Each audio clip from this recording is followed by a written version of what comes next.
All right, I'm just going to bring up my screen here so everyone can see it. Thank you very much for coming today. Welcome, and good afternoon if you're in our time zone.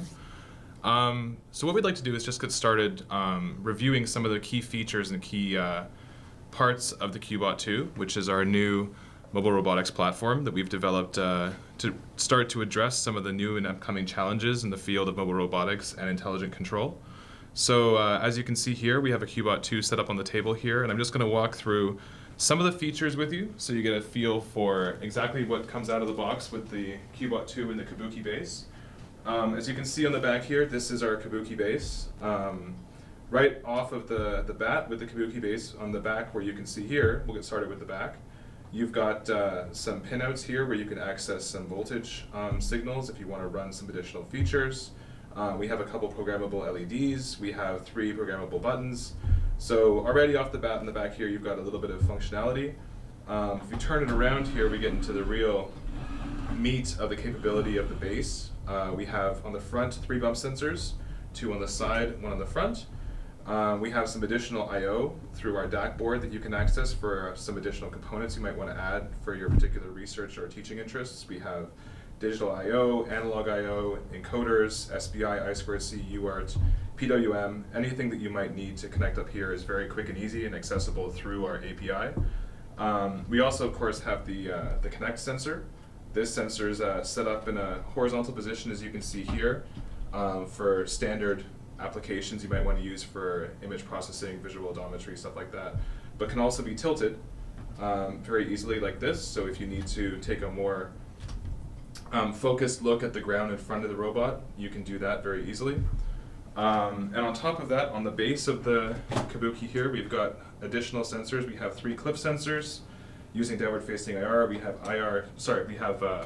wheel drop sensors, and then also on the base we have wheel encoders. We have a 3-axis gyro. We have the ability to read the orientation of the robot in terms of its yaw position. We have a number of different built-in features just right off the bat. And as I said earlier, finally with the Kinect sensor on the top there, we have the ability to do both depth and RGB video. So right off the bat, you have a lot of functionality off the base. We have a lot of features that you can access and use for teaching as well as for research. The functionality is also really nice with the QBot 2. You have a lot of speed. These big beefy wheels that you have on the bottom here enable it to go over terrain pretty well. In an indoor environment, obviously, but it's able to tackle anything you might see in terms of carpeting and stuff like that pretty well. On the QBot 2, we also have an embedded computer that we use to target our real-time code. The embedded computer is a Gumstix Duovero, which gives you a dual-core target that's very powerful and also has built-in wireless, so that you don't need to worry about connectivity or stuff like that. It's open architecture through our Quark platform and compatible with MATLAB Simulink. Our Quark platform gives you not just rapid prototyping and functionality like that for real-time control and the ability to target multiple hardware platforms, including the QBot 2, but also it makes things very intuitive and easy through its tie into Simulink for teaching and for other applications where you want to have students play with some of the low-level code and actually get a feel for what the algorithms are doing on the platform itself.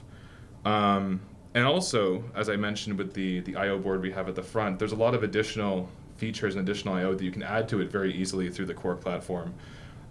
These can help you address things like distributed mobile robotics, sort of heterogeneous multi-robotic teams, multi-vehicle systems, and doing joint missions, things like that. Advanced localization and mapping algorithms. We're planning on having some off-the-shelf SLAM algorithms you can use with this platform, but you can use it to address any other application you might feel would meet your research or teaching needs very easily using the Simulink tie-in and the Quark control development platform.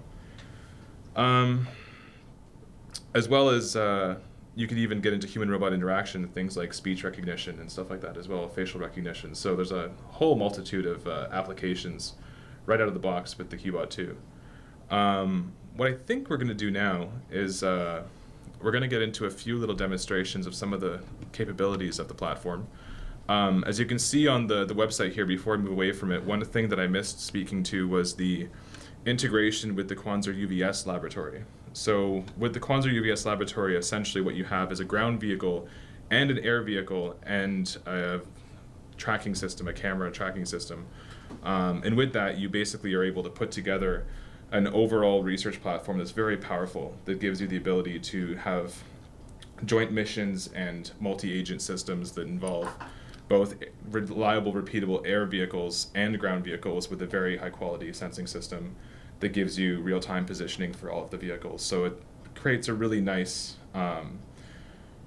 off-the-shelf system to do all sorts of advanced applications of mobile robotics. So what we're going to do is we're going to start going through some of the curriculum that comes with the QBot 2. One of the things we pride ourselves on here at Quanser is our high-quality curriculum that we can develop for all of our platforms, and the QBot 2 is no exception. We've put together a nice, fully rounded handful of labs and curriculum material that can be used to address all sorts of different applications in teaching. We start off with some integration examples and introduction examples for students to get a feel for the system, doing things like using a joystick and keyboard to navigate and to move the robot around. Then we move into basic kinematics, forward inverse kinematics, differential kinematics. We do mapping and localization, image processing, path planning, all sorts of different applications for the full range of course topics that we expect to include in a standard mobile robotics course that we see nowadays. So first off, we're going to take a look at this model we have here on the screen. This is our sort of initial introduction to the system, where we're going to do a little bit of teleoperation using the keyboard, just to show the capabilities and also to give students a feel for how the robot moves in response to some of the commands it might normally get. So we have one, for instance, where you would be controlling just the speed of the wheels, and then this one here that's a more normal configuration they might potentially sort of be used to in terms of video games and things like that, where you're giving it a direction command. And with those two, the students will start to get a feel for how the vehicle moves, how it reacts to input, and from there we can draw a nice bridge to actually creating algorithms that control the movement of the robot. So if we get this up and running, first of all, you'll be able to see the robot will start to respond to Amir's keyboard input, and then also we should be able to show you a video feed of what the robot is seeing, so that you'll get a feel for how the video feed looks from coming from the robot. The video feed in this case is a little bit lower quality than you might sometimes get. In this case, the quality is because we are showing the video, and because of that, we need to reduce the quality a little bit because we have to transmit it from the onboard system over to our PC here and then render it, so it slows things down a little bit. For onboard image processing, you can increase the quality quite a bit more, and that applies to both the video feeds and the depth values.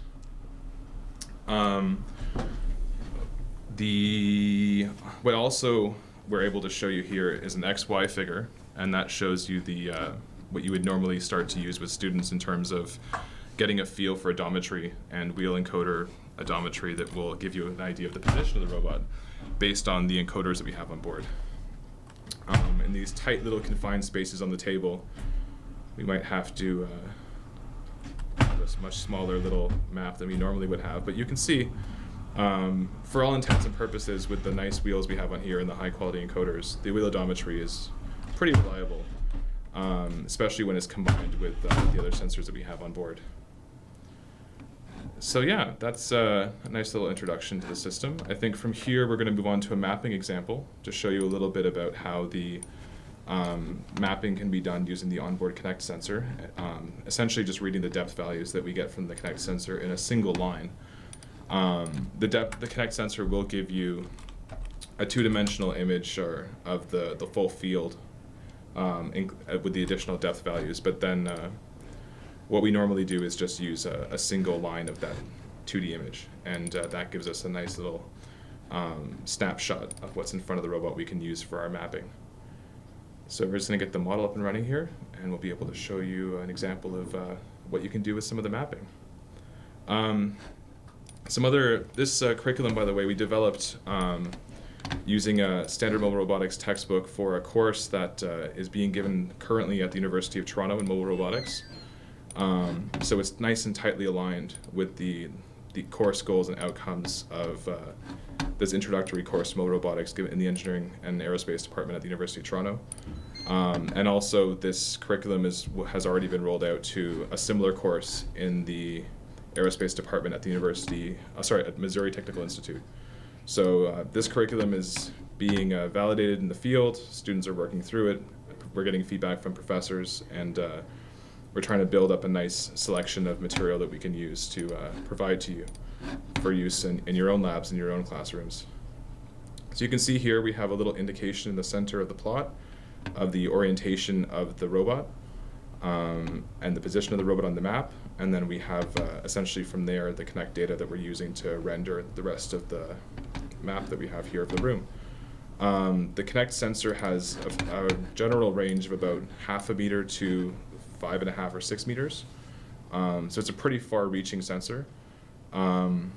The resolution is very high, generally speaking. Yeah, so we can actually, what I wanted to talk about, it was some of the features we have with Quark. So we can get the initialize the Kinect, and then we can get the depth data and also RGB data through Quark libraries. And then what we can see here, we have a bunch of different options for Kinect. And one of the examples here that we are getting image resolution 640 by 480, but we will be able to lower it down to even 80 by 60. And then we have the same option for RGB data as well. And this is for basically Kinect and getting the vision data. For Quark, we have also all the libraries included with the with Quark to get data from QBot 2 and also send commands to the system. One of the examples here, you can see we have a QBot 2 basic system that we can drive left and right wheel through left and right speed commands, and then we can measure the encoder values in left and right encoders. We can measure the gyro, and we can measure the battery. But essentially what you can do, you can easily set up Quark to read all the sensors that you require through hardware in the loop read and write, and setting up different channels for them. So all these channels will be documented in the user manual for all the different onboard sensors and I/O, and essentially all you need to do is put that channel into your Quark read block and you're ready to go. What we pride ourselves on with the Hill Initialized blocks and the Hill Initialized framework with our API is the ability to very quickly and easily get up and running with low-level hardware I/O, just using our simple configuration blocks. Yeah, one of the features we have is because we provide a full curriculum for students, undergraduate students, without any further development, they can test the algorithm and see what is the effect of changing the parameters in different, let's say, mapping algorithm or localizations. But also, this will be very helpful for graduate students in order to have these models as a template for their own algorithms. They can take QBot 2 input-output blocks from these examples as a template, and then they can use their own, let's say, 2D or 3D mapping in order to develop to do further development for them. Yeah, absolutely. I mean, as you can see here, the elements of the block diagram we have here that are in blue, we've highlighted those because we want students to immediately recognize that those are portions of the system that we're inviting them to play around with and to manipulate and to learn from. So for each of the models we're going to show you, there'll be some elements in blue that we've intended them to dig down into the algorithms and see how we're actually putting together these maps and putting together path planning algorithms and image processing algorithms so they can play with the parameters and also relate them to the textbook applications and examples that they've seen in the courses. So I think next up we're going to look at an example of image processing. We deal with a few different image processing algorithms in the curriculum. We do blob detection, line detection, as well as some filtering and thresholding and things like that. So this application here is a nice one. This is a line following application where we're going to put our QBot down on the ground over here, if you give us a sec to move our life around. And what we're going to do is essentially set this up to follow a nice green line we have painted on the ground. This is we also have some nice visual odometry examples that you can do as well, where you don't need a green line like this. It can essentially figure out its orientation based purely on landmarks in the room using edge detection. So there's a few different applications of things like this. Just when we get our... Yeah, so here in this model, as you can see, we have a blob detection that we use to detect the line, and we use different thresholds for red, green, and blue data getting from the, got from Kinect get image block here, and then we analyze them, and we figure out how the robot should move, and then send the data to a trajectory control block here. This is essentially a closed loop system that we get the current location of the robot using the encoder data, and then we try to map it to the location of the robot in the RGB data. So as you can see, I can compile this model, and once this model is compiled, it will be loaded on the QBot 2 mobile platform.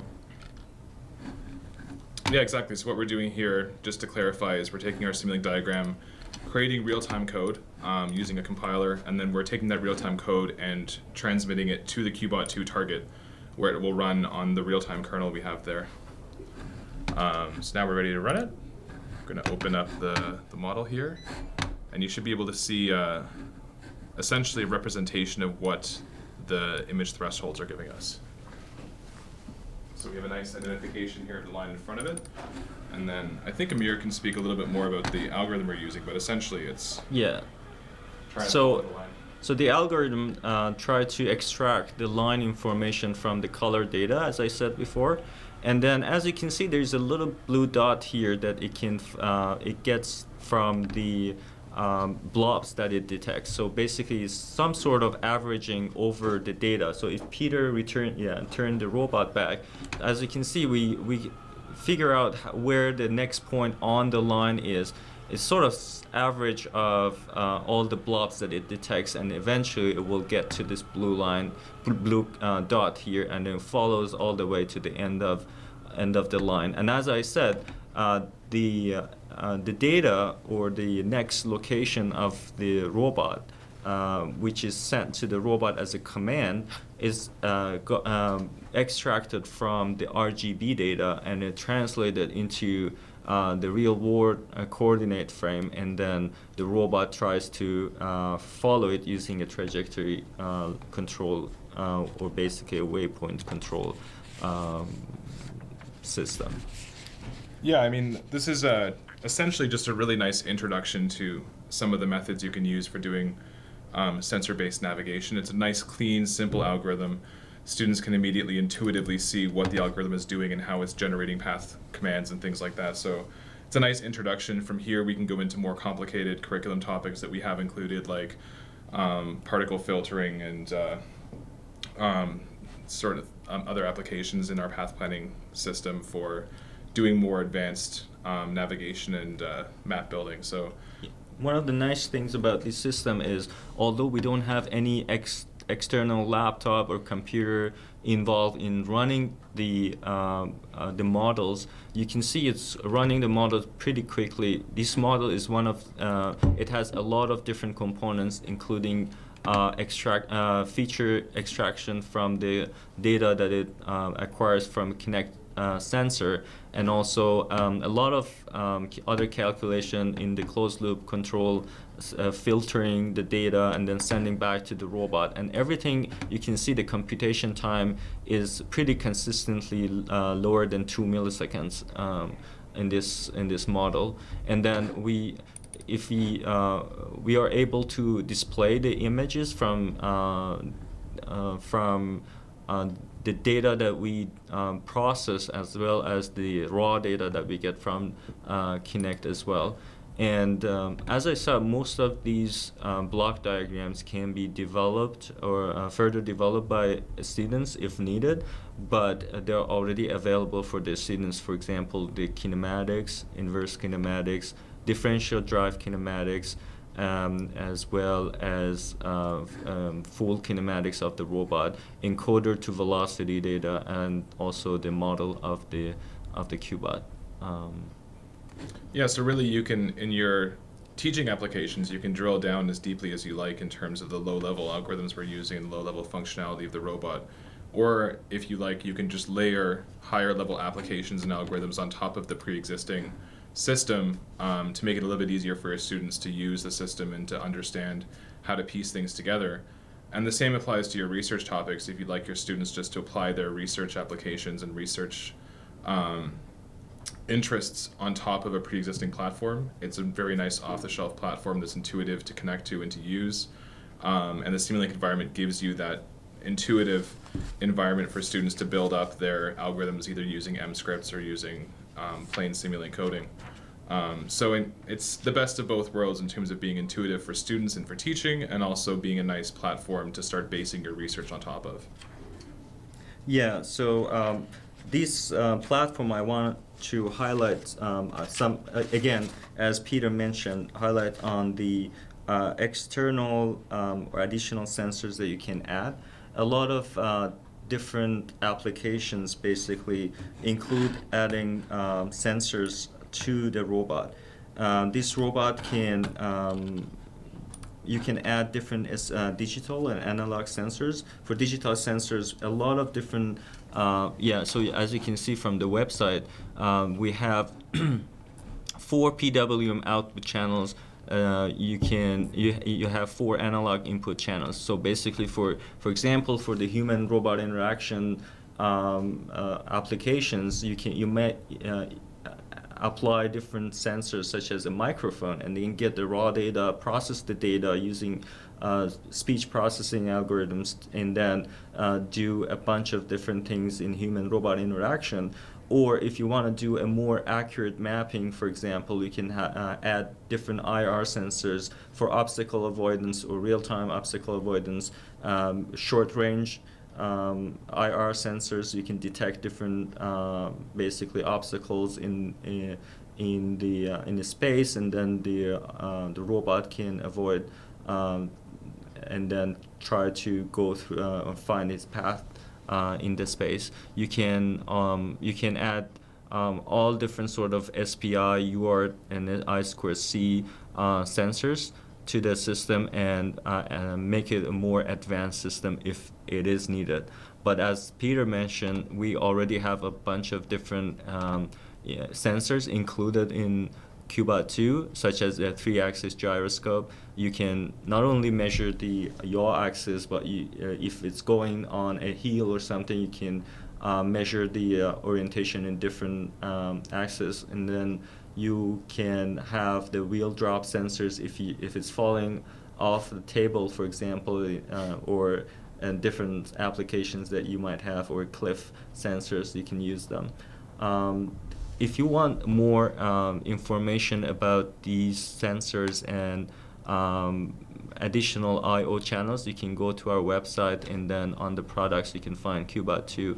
You get more information, and there you can find anything else basically about the features and the curriculum topics and other information related to the system. One last thing also, we have a nice API set up with the Quark platform, where using our Stream API and our Hill API, you can essentially not just create your code in MATLAB Simulink, which is our default and our preferred configuration, but also through C, C++, .NET if you have existing code bases you want to access. But also the Stream API gives you essentially very easy access to any TCP/IP or other communication stack to be able to speak to any other robot you might have that has its own Wi-Fi and its own built-in communications. So you're not just limited by what you have on the board, what you can interface to the board, or what you can use Simulink to create. You can really connect this system through our APIs to any other platform, and also to have them very easily and intuitively communicate with each other. We've have classic demos where we have different agents talking to each other and communicating using our communications API very simply and easily. So you're not just limited by what you have here. You can really have it branch out to the outside world very easily as well, using communications and using our open architecture programming platform. Another questions that we usually get about these the mobile platforms is about the battery life. The battery life of this system is actually pretty high. So if you run it continuously, you can run it for 3 or even 3.5 hours if you get the image data from the Kinect. If you don't use the image data, it might even go higher to 4 and 4.5 hours. And for charging, it takes about 1 hour to 1.5 hours for a full charge. And basically, you can get more batteries in order to exchange battery during your operation as well. One last topic I'd like to mention too is on top of the curriculum topics we're going to provide out of the box and that you will receive with your QBot 2, we've also started to put a consistent effort forward to create an online community for our curriculum and for sharing our material with our customers. So if you head over to Quanser Share here, very shortly after the release of the full curriculum package for QBot 2, we're going to start posting up additional material here on Quanser Share under the search topic of QBot 2 that allow you to access even more additional small vignettes and examples of things you can do with the QBot 2 that may not fall into the sort of continuum and consistency that we have for our curriculum. And also, if you develop any really interesting applications for QBot 2, feel free to upload them. We'll post them up. We have competitions running right now to win different prizes. And we can maybe even feature it on the website and have, you can point your friends to the website and have them check out the wonderful things you put together. I think. And at the end, if you already have QBot 2 and you have feedback for us, we'll be happy to get your feedback and improve our product. Absolutely, which applies to the curriculum also. We're always happy to hear from anyone who has some feedback on our curriculum so we can make it better.